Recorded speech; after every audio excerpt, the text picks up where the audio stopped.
रेखा जी, श्री राधेश्याम भारती जी, doctor Sumedha Kataria जी, रेशमा कल्याण जी और दर्शकों में बहुत से मित्र परिचित हैं, कुछ अपरिचित हैं। बहुत का नाम रेखा जी ने ले ही दिया है। सुमेधा भाटिया जी बैठे दिखाई दे रहे हैं और भाटिया जी, अशोक भाटिया शायद चले गए हैं उठकर और अच्छा पीछे बैठे हैं दीप्ति जी, कुरुक्षेत्र यूनिवर्सिटी वाले, जिनका नाम रेखा जी ने ले लिया है। और भी हमें एक मित्रों डॉक्टर रविंद्र कल्याण जी, जिन्होंने इसका आयोजन किया है, और नायक जी महाराष्ट्र से जो आए हैं, उनके मिसेज भी। पहले तो मैं बधाई देना चाहूँगा भाई, वो तो एक रस्म है ही कि किताबों का विमोचन हुआ है तो बधाई देना बनता है, और इतना भव्य आयोजन किया है, ये और भी बधाई की बात है। और सबसे बड़ी बात यह है कि आयोजन पर राजनीति हावी नहीं हुई है, ये बड़ी बात है। तो आमतौर पर जहाँ साहित्य और राजनीति आसपास ही चलते हों तो साहित्य दब जाता है, राजनीति हावी हो जाती है, लेकिन जहाँ इससे बचा गया है। देखिए, रेशमा कल्याण जी मुझे हिंदी साहित्य अकेडमी में मिली थी, अपनी कुछ किताबें लेकर आई थी, मेरा इससे परिचय नहीं था। तो मैंने बाद में किताबें घर जाकर पढ़ी हैं। 2-3 छिलके उतार दिए जाएं तो नीचे सारी दुनिया के लोग एक जैसे निकलते हैं। उनका सोचना, उनका लिखना, उनका चिंतन, जब आदमी उससे जुड़ता है तो फिर जो लिखा जाता है उसकी चर्चा होती है। मैंने शायद उस दिन भी रेशमा जी ने कहा था कि एक साहित्य ऐसा है जो लेखक के जाने के हजारों साल बाद भी छपता रहता है। एक साहित्य ऐसा है जो अभी मैं यूनिवर्सिटी में प्रोफेसर हूं तो छप ही जाएगा, और 500 स्टूडेंट मेरे अंडर पीएचडी करते हैं तो कोई मुझ पर पीएचडी कर देगा, लेकिन उसके बाद उसको कोई नहीं पूछेगा। तो क्या कारण है कि कुछ साहित्य छपता ही रहता है? भाई तुलसीदास की रामायण को तो शायद कोई ना तो कोई पब्लिशर के पास जाता होगा, ना तुलसीदास का कोई खानदान का आदमी जाकर कहता होगा कि छपो, फिर भी छपता रहता है। दूसरी किताबें रेफरेंस बुक में चली जाती हैं कि भाई किसने 200 साल पहले पंजाब कैसा था या हरियाणा कैसा था, उसकी स्टडी करनी है तो लाइब्रेरी में जाकर उस किताब को पढ़ लो, थोड़ा बहुत आइडिया हो जाएगा।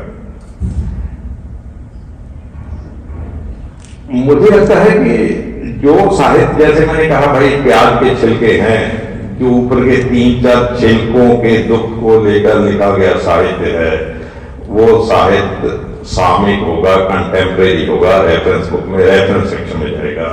जो उसके नीचे को लेकर लिखा गया है वो शायद अमर साहित्य हो जाता है। रेशमा जी का जो इनकी कविताओं का भी अभी रेखा जी ने तो भाई जिक्र किया, सुमेधा कटारिया जी ने भी उसकी चर्चा की, और भारती जी ने तो बड़ा गहराई से उस पर मंथन किया, जैसे यूनिवर्सिटी में हम करते हैं कि प्लान साहब में ये है सारा उन्होंने किया। लेकिन सुमेधा जी अपने, रेशमा जी की कविताओं में कहीं ना कहीं इस प्रकार की संवेदना है जो व्यक्ति से दूर निकलती है, और वो भी शायद इनकी कविता को, मैं ये तो नहीं कहूंगा कि भाई इनकी कविता कोई वो गुणवत्ता प्रदान करती, बहुत से लोगों की कविता को करती है, लेकिन इनकी कविताएं भी उस श्रेणी में चली गई हैं। ये अपने आप में बहुत बड़ी बात होती है, उस श्रेणी में चले जाना। एक इनकी कविताओं को पढ़कर मुझे एक और जो मुझे लगा, हर आदमी भीड़ में भी अकेला है और अकेला रहता हो भी भीड़ में है। देखिए, हर आदमी जब सिमटता है तो लास्ट में जाकर एक इकाई रह जाता हो, चाहे 1000 लोगों में बैठा हो, परिवार के भीतर भी बैठा हो, भीतर से कहीं ना कहीं एक जगह वो अकेला है, और अकेला होते हुए बहुत स्थानों पर वो फैला हुआ भी है। रेशमा जी की कविताएं कहीं भीतर से अकेले आदमी के दर्द को बयान करती हैं, और वो दर्द सभी का हो जाता है। मित्रों, रचनाकार को लोग ईश्वर भी कहते हैं कि देखो ईश्वर भी सृजन करता है। तो ईश्वर क्या है भाई? क्रिएटिव, ये सारा संसार ईश्वर ने बनाया है, ये बनाया है, वो बनाया है, सब बातें हम करते हैं कि भाई इतना ताकतवर है, वो मनुष्यों को बनाता है, पृथ्वी को बनाता है, पता नहीं क्या क्या बनाता है। तो साहित्यकार भी पात्र की रचना कर देता है, वो पात्र भी अपने आप में क्रिएटिव पात्र हो जाता, तो पूरा संसार बन जाता है। तो रचना करने में जिस प्रकार की संवेदना चाहिए, देखा जी रखी है कि संवेदना के बिना रचना नहीं की जा सकती, और जिसमें जितनी ज्यादा संवेदना होगी उतना वो सफल रचनाकार होगा।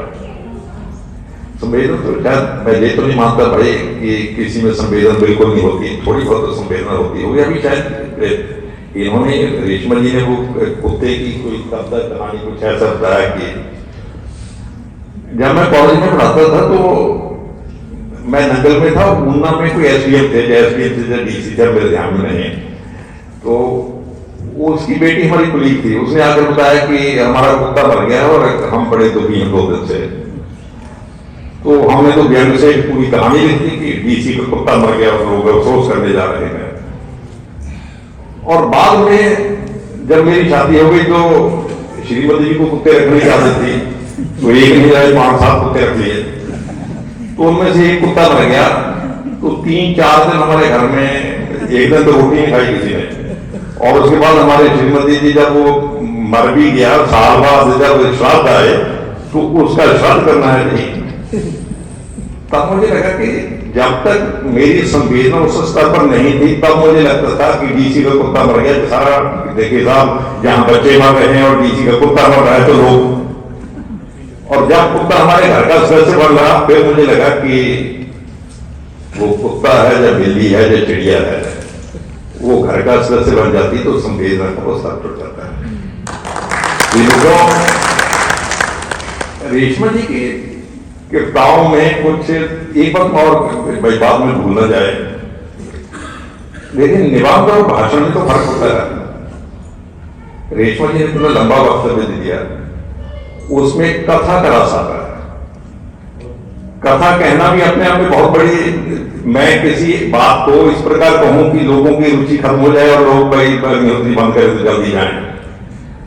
रेशमा जी ने पूरे अपनी जीवन की कथा सुनाई, तो कथा कहने का तरीका ये था कि बस सुनाने का तरीका ये था कि उसमें कथा या कहानी का रस आता था। किसी भी रचनाकार के लिए ये बहुत बड़ी बात है कि वो अपनी बात को इस प्रकार कहे कि उसकी पारिवारिक बातों में भी लोगों को कथा का रस आना शुरू हो जाए। ये बहुत बड़ा गुण होता है, और मुझे लगता है कहीं न कहीं इसमें गुण होगा कि भाई तभी मैं खुद बड़े ध्यान से, और लग रहा था कि वो बात तो अपने परिवार की कर रही है, जैसे पूरा उपन्यास पढ़ा जा रहा है, जैसे उपन्यास का रस आता है। बहुत बड़ी बात होती है, इसको कथा शैली कहते हैं भाई, बात करने की कथा शैली, ये जिसमें हो तो मैं समझता तो बहुत बड़ा गुण है। और इस कथा शैली के कारण ही मुझे लगता है कि इनकी जो कविताएं हैं जिसमें पढ़ने में आदमी जुड़ता है, शायद उसके कारण ये भी रहा होगा।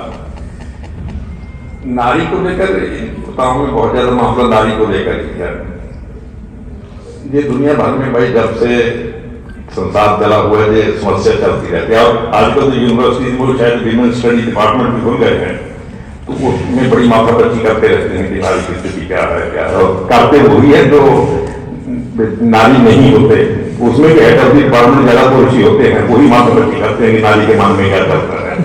तो लोग कहीं कहते हैं कि भाई आपको कैसे पता नारी के मन में क्या चलता है, वो दावा करते हैं कि हमें पता है। इन्होंने नारी मन की जो सूक्ष्म परतें हैं उसको खोलने का यत्न किया है।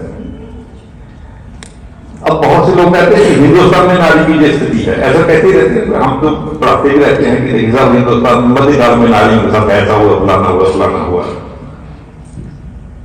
लेकिन मैं एक किताब पढ़ रहा था शंकर घोष की, ए बार बांग्ला ओ बार बांग्ला।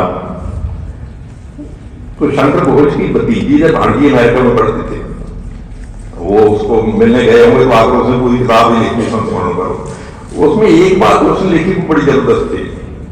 मामला अमेरिका का था। अमेरिका को तो माना जाता है कि वहां भाई नारी स्वतंत्रता तो बस लगभग टॉप पर पहुंच ही गया, तो मामला बचा ही नहीं। वो लिखती है, वो लिखते हैं शंकर घोष की मेरी भतीजी जब भांजी जो हुई थी, उसने बताया कि जहां कुछ लड़कियां जब अपने प्रेमी को पत्र लिखती हैं तो जानबूझकर अंग्रेजी में बहुत गलतियां करती हैं। तो कहता मैंने उससे पूछा कि गलती क्यों करती है?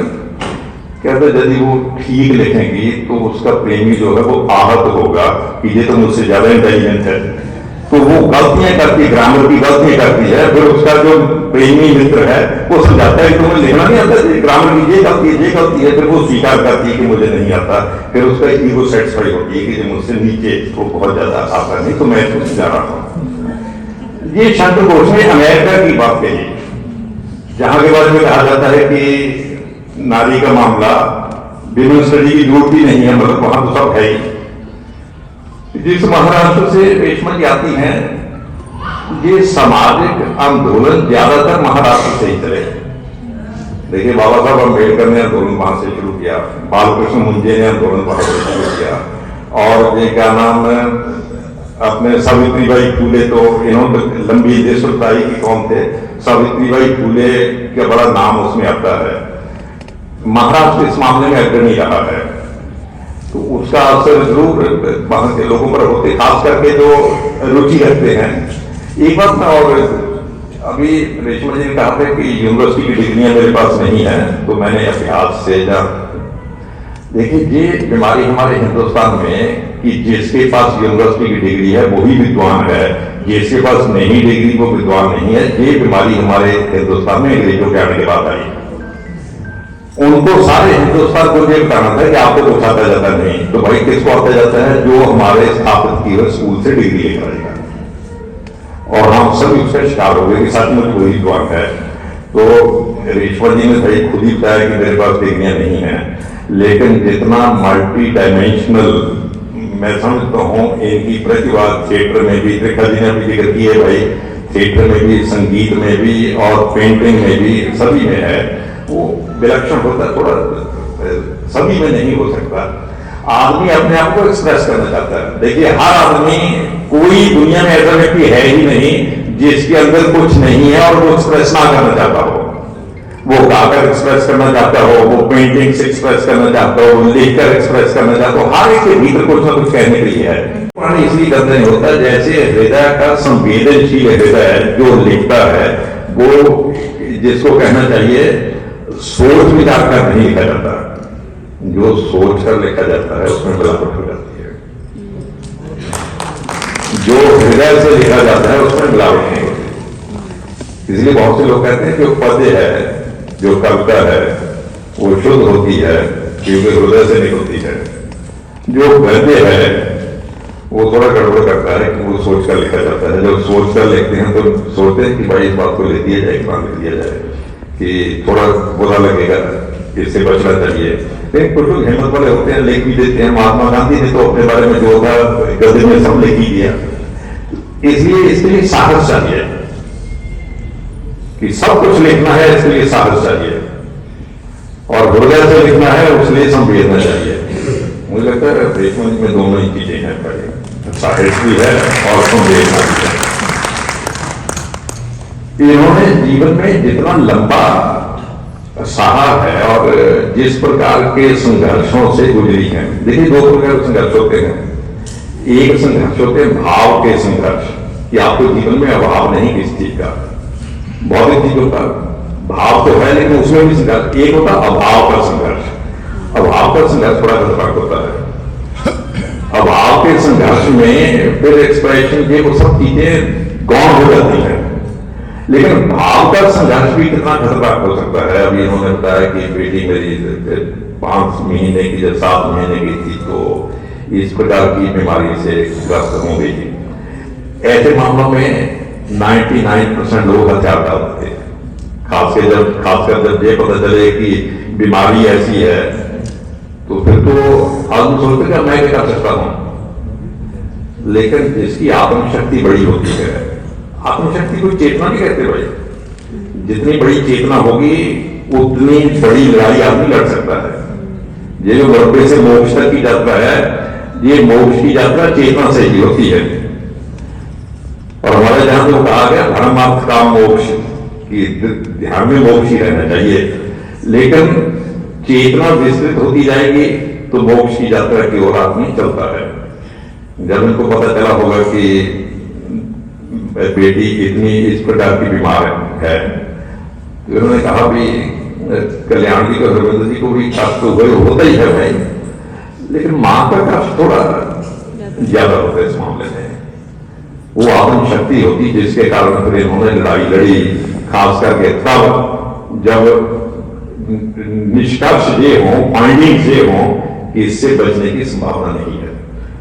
कर भी है तो हमें चाप कर प्रसन्नता होगी, बाहर पड़ी होगी, वहां से उठा सकते। बहुत बहुत धन्यवाद।